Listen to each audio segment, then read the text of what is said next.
Hermanas y hermanos, el Señor esté con vosotros. Escuchamos ahora el texto del Evangelio de hoy, martes de la semana del 10º domingo después de Pentecostés, según el rito ambrosiano. Lectura del Santo Evangelio según San Lucas, capítulo 11, versículo desde 29 hasta 30. En aquel tiempo, como crecía la muchedumbre, el Señor Jesús comenzó a decir: la gente de esta época es malvada. Ellos piden un signo, pero no se les dará otro signo que el de Jonás. Así como Jonás fue un signo para los habitantes de Nínive, así será el Hijo del Hombre para esta gente. Palabra del Señor.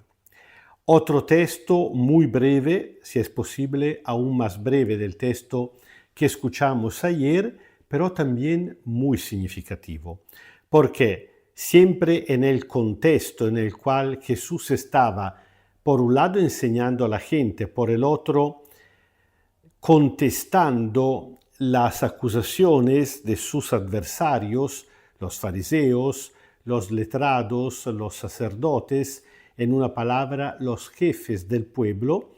En este contexto, Jesús llega al punto que va a tocar el aspecto más al mismo tiempo problemático y verdadero del asunto. Dice, esta generación, claro que Jesús está un poquito generalizando, evidentemente no todos, pero sí los jefes oficiales, es decir, aquellos que por su función representaban a todo el pueblo, pide una señal para creer.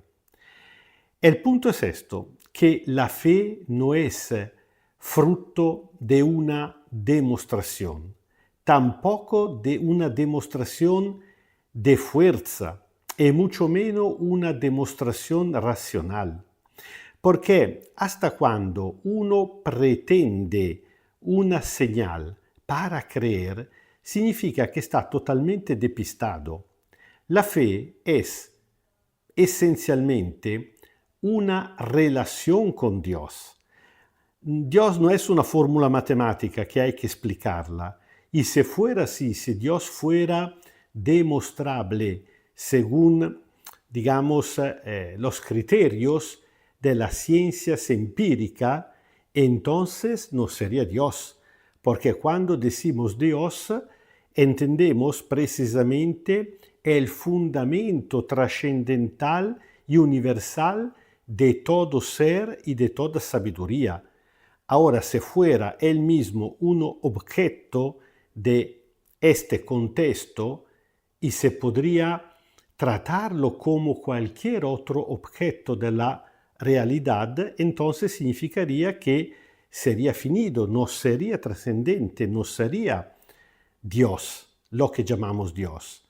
Así que cuando uno dice yo no creo porque creo solamente en lo que puedo demostrar, está totalmente despistado. Sin darse cuenta está diciendo una contradicción en sus mismas palabras. Tampoco però puede ser fruto de una demostración de potencia.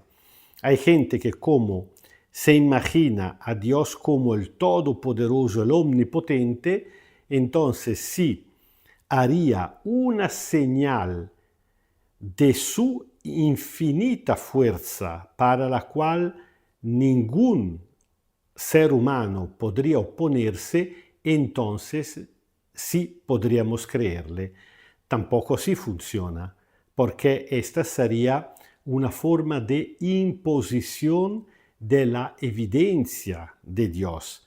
Pero el Dios de la Biblia es el Dios que respeta la libertad humana, que la postula desde el comienzo, y de toda manera tampoco sería una verdadera relación de fe, porque la fe no significa una relación de esclavitud, donde uno se impone por medio de su fuerza, aunque fuera por medio de señales buenos.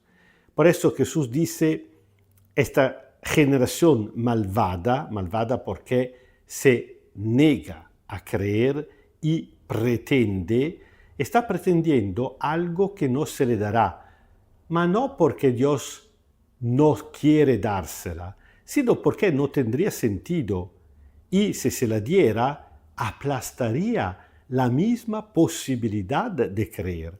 En cambio, dice, se le ofrecerá el signo de Jonás el profeta. Jonás el profeta había sido enviado por parte de Dios a los habitantes de Nínive. Nínive era la antigua capital del reino de Asiria que había aplastado el reino del norte de Israel, lo había vencido, había traído al exterior, al exilio, su clase alta y media, gente que nunca volverá a Israel, e en cambio llevaron en el norte de Israel unos colonos, muchos colonos de Asiria, que se mezclaron con los pobres que ahí se habían quedado, porque los pobres no lo quiere nadie, ni siquiera los conquistadores, así que se habían llevado la clase media y los aristócratas, los ricos, y habían quedado los pobres. Y entre los colones llevados por los asirios, que se habían poco a poco mezclado con los pobres oriundos indígenas de Israel, había nacido este nuevo pueblo de los samaritanos, que los judíos odiaban tanto. Bueno, ¿por qué Jonás se había convertido en un signo?